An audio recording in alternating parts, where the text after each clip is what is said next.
The topic of this video is applying to nurse practitioner school. I did a question and answer on Instagram about a month ago and received a lot of questions on this topic.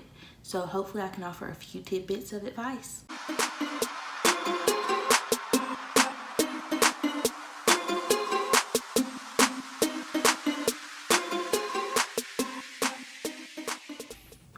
My process of applying to nurse practitioner school went rather smoothly. My biggest obstacle was narrowing down my school selections.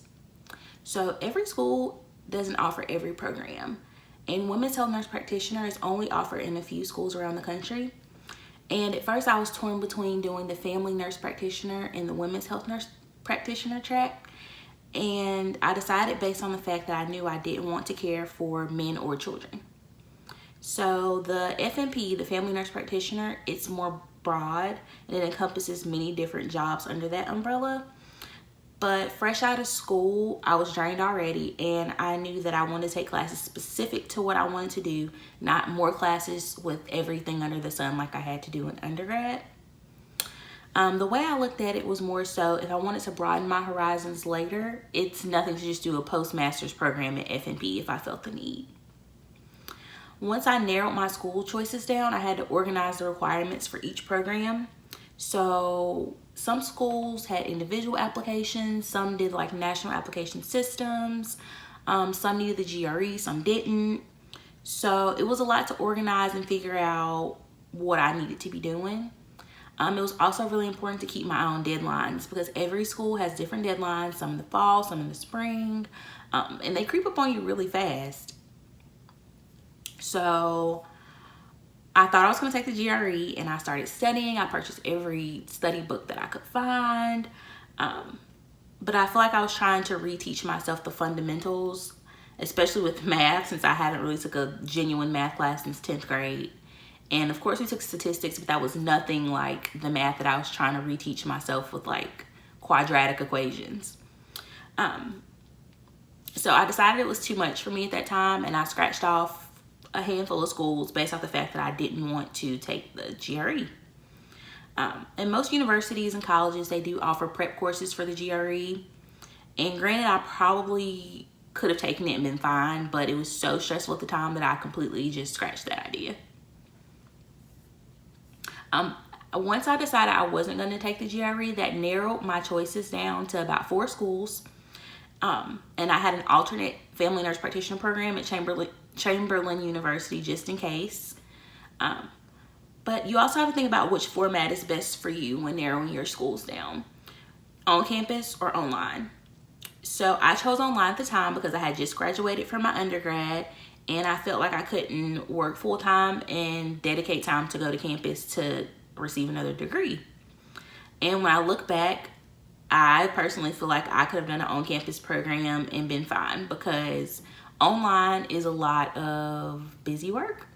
So it's lots of discussion boards and papers. And of course, you're going to have that in the on-campus program as well, but not to the extent in an online program, because they have to give us a way to socialize with each other. So that's where these plethora of discussion boards come in. I also feel like I kind of lack human interaction within my program because I'm still in the like core courses, the prerequisite classes for my degree. So it's with people in all types of degree programs. So I don't even know who's in my cohort for my degree yet. And I feel like I don't have necessarily people to call, hey, I need help on this assignment. Can you help me on this? I don't have anybody to study with. So I feel like I do kind of lack that human interaction that I could have got if I would have went to an on-campus program. Also think about if part-time or full-time is best for you. I felt like right out of school I couldn't maintain working full-time and graduate school full-time. So after calculating, I felt like I definitely could have just worked part-time and did school full-time. In my previous video, I talked about how I felt like being in a part-time program was just dragging on when I could have done a full-time program and been complete faster. So definitely take a look at if you could do part-time or if you could really balance full-time in your schedule and in your pockets. So another important thing was recommendation letters to all the programs that I applied to. And I don't like asking people for stuff, so I feel like this was kind of a hard thing for me. But it's important, especially to stay in contact with your professors and your clinical instructors. And if you haven't stayed in contact with them, reach out to them today, because they're going to be your saving graces with these recommendation letters, especially depending on how many schools you want to apply to. You don't want to ask one person to do 3 different things, especially because every university does their recommendations a little differently. So some people want them to have letters sent in or emailed in. Other people want you to provide their contact information, and they'll contact them on their own behalf. But stay on top of it, especially with the online system, because your application won't be processed until they have received those letters. So everybody's busy. Sometimes people may forget. So just send them a nice little reminder. And it's also nice if you can give them something nice in return for doing your recommendation. Like I know I gave some of my recommenders like a gift card to Target or Starbucks or something. Just something nice to show that you appreciate them taking their time out of their day to help you. Another big part of my application process was my personal statement of purpose. Not all schools required it, but the ones that did were my top schools. So it was important to think outside of the box, because you need to catch their attention. They read 1 million of these letters and papers a day. They want something that's going to draw their attention in, like something that's going to set you apart. And try to include something about the school, just to add a little personal touch so that you paid attention.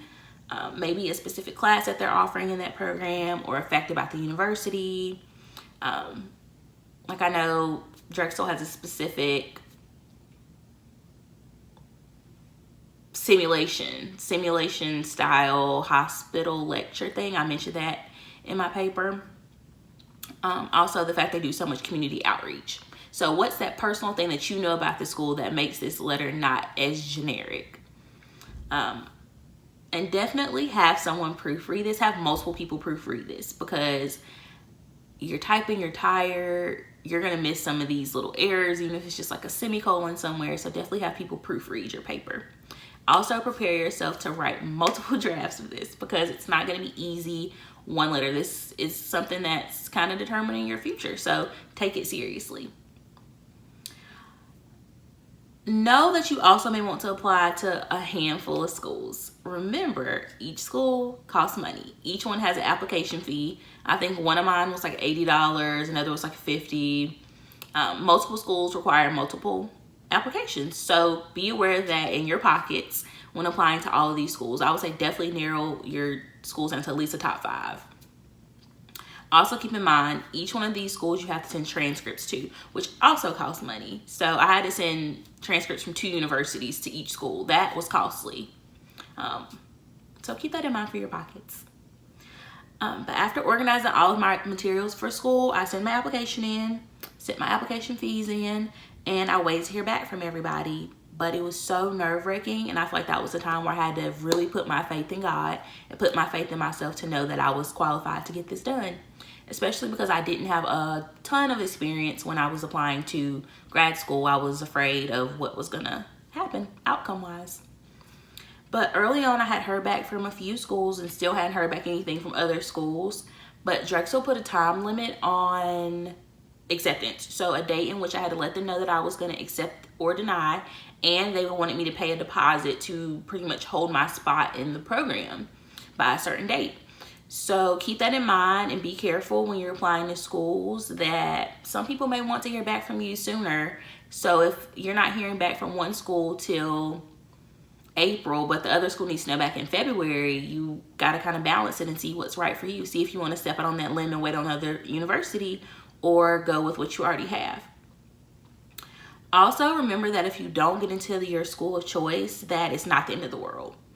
If you're dead set on a particular program at a particular school, then there's no time constraint saying that you have to get into the school right now. So if by chance you don't get in, just wait until the next application cycle. Bring your application back stronger, bigger and better, a better personal statement, better recommendations, something that's really going to set you apart, so then maybe you'll be chosen for that next cohort. And if you're okay with different programs and you just kind of want to get your degree finished, know there are plenty of fish in the sea. Do your research and don't get discouraged. Remember that especially with the family nurse practitioner programs, there may be cheaper options out there than other schools that you may be applying for. So if you can get a degree for half the cost, why even go into debt for this specific school? This big school, as people say. I'm personally paying a lot for school, but I did my research. I knew a lot about Drexel even before I did the application. I love Philadelphia. That's one of my favorite cities in the world. If you know me and Tiara, we always say that we're from Philadelphia. That's our hometown. But I knew a lot about Drexel before. I knew that there was a major university. They have a med school, law school. They're producing some big things out of Drexel. They're also producing your next favorite nurse practitioner. So I got a lot of pushback sometimes because I feel like people around me, people in North Carolina, they know of like 5 schools.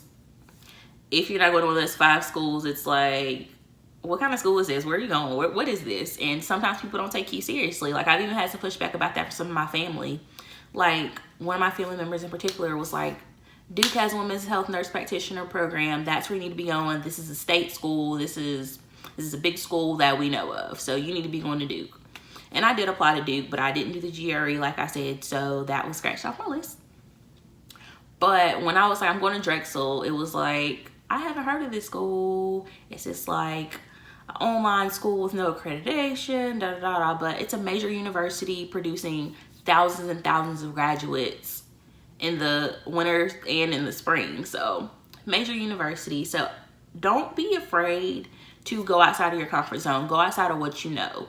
Do your research, and what's best for you is what's best for you, regardless of how anybody else feels about it.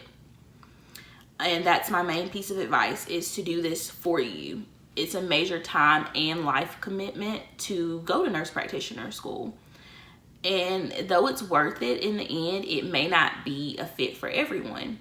And as I said in my prior video, there are so many avenues that nursing can take you down, and many other graduate nursing degrees that if you want to further your education. So do your research. I want to wish luck to everyone that's applying to schools. Shoot me any questions you may have on Instagram. Reply to my comments below, or feel free to go to my website, kamribriana.com, to send me any questions. But good luck.